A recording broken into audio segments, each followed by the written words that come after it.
So, ayan. No? Ipagdidiwang na po natin, no?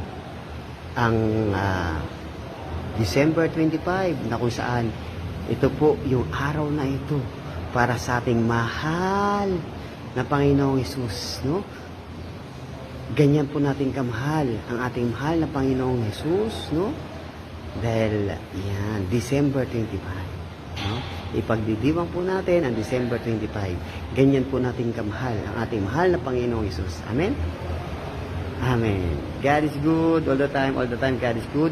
So maraming salamat po sa patuloy na biyaya na ipinagkakalob niyo po sa amin, mahal namin Panginoong Hesus, at lalong-lalo na po, no, yung mga makaka-receive ng mga bonus kami. Maraming salamat.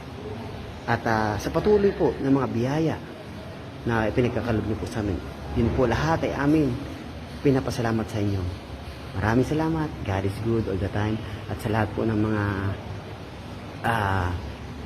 kagalingan at sa lahat po ng mga pagsubok na lahat po yan ay amin nalalampasan sa pamamagitan niyo po at sa tulong niyo at awa niyo po, mahal namin Panginoon Jesus. Maraming salamat. Amen.